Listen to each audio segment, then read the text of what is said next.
Fadina. We're in Paris, here to interview Blitz the Ambassador, Ghanaian-American rapper based in Brooklyn. He performed last night, and should be an interesting, insightful conversation. He has an album out called Dreams, and it's basically about immigrant story, and I'm sure whether you're African or you're Italian or you're Jewish, whatever your story may be, you're going to relate to the album. So let's have an insightful, fun, engaging, and intelligent conversation.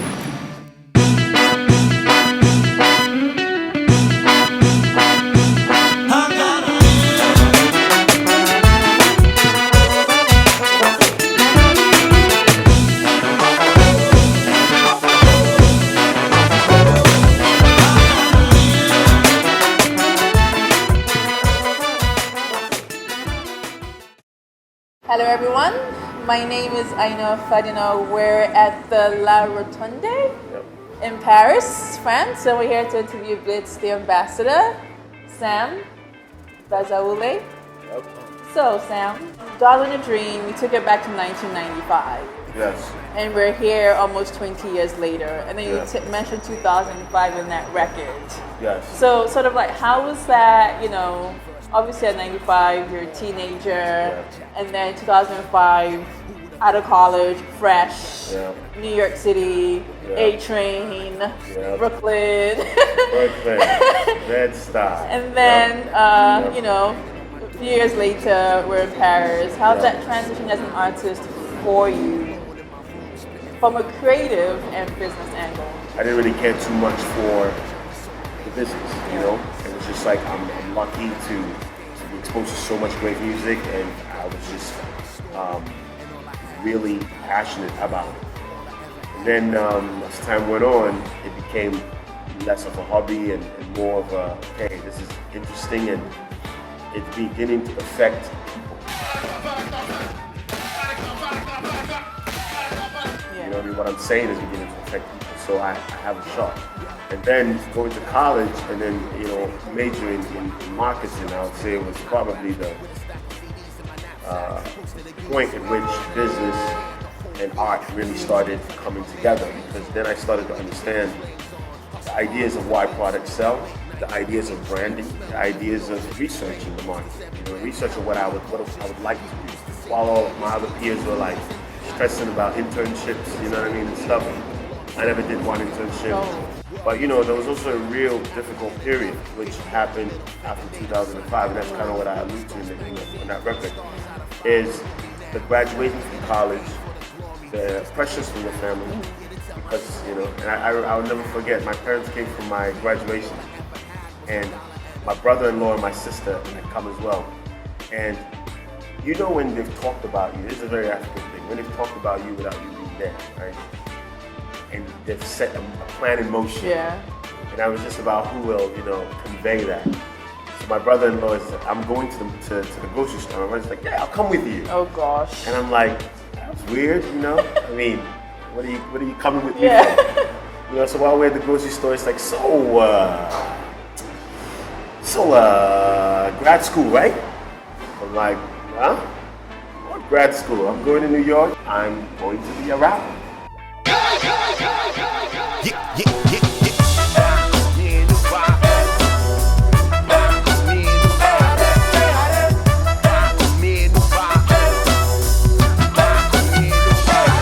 So when they tell you that you ain't, but you know that you are. When they tell you that you can't, but you know that you can. Just remember, success is the best payback. Success is the best payback. Well, I'm really grateful that at the end of the day, what I was able to do was maintain the vision and just be patient enough to understand that in time, this African story will become one that will be important, and I'm going to be needed.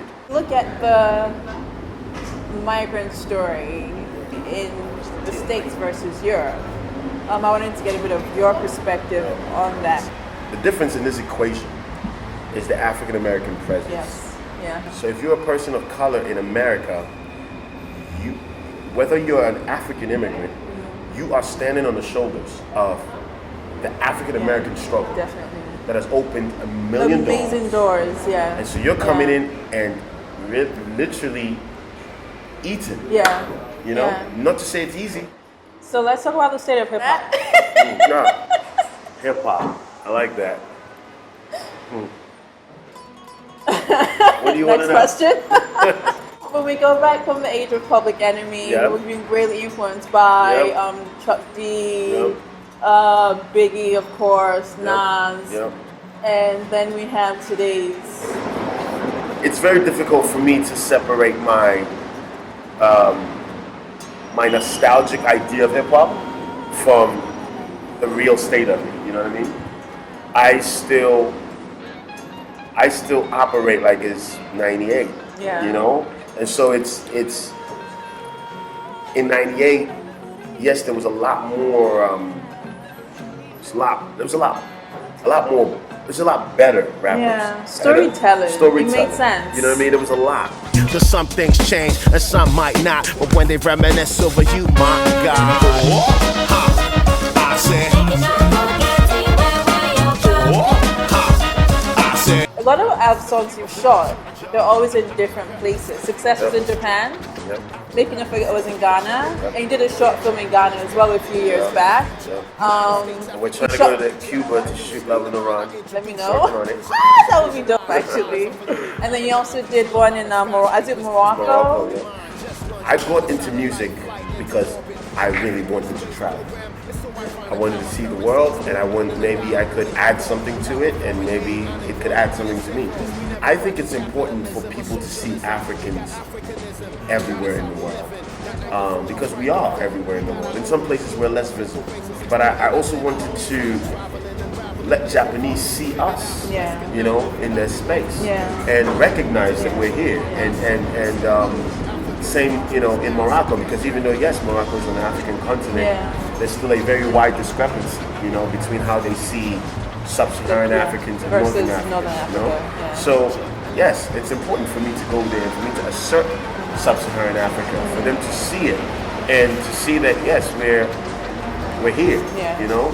And so that's kind of what I've used my videos to do, is to kind of be a traveling lens for people at home and for me as well. But I also I don't want to make it a travel to the West only, because that's not what it's about. It's about travel, period. If it's travel to Lagos, if it's travel to Kumasi, which is in Ghana, from Accra to Kumasi, it's all about mind opening. Or even if it's traveling through books or whatever, it's about figuring out all these amazing things that the world has already figured out. I feel like that's the problem with the world, is that because we don't travel, whether physically or mentally, we're always trying to reinvent the wheel. So people in Nigeria or Ghana don't know that Uganda has figured out a way to deal with their HIV problem. So we're just there, waiting for somebody else to like, you know, we don't know that Rwanda has figured out a way to rid their entire city of plastic bags because nobody's traveling to Kigali, you know. And also the problem is also when we think travel, our first idea is the West, you know. And so I've been trying to break that stereotype, but my goal is to try to go to the more obscure places in the world, because there's so much that has been figured out. And if, as a human race, if we took all the pieces that have been figured out, Africans have figured out something, Asians have figured out something, Americans have figured out something. I mean, example, in Japan, I was tripping at just how organized mass transit was.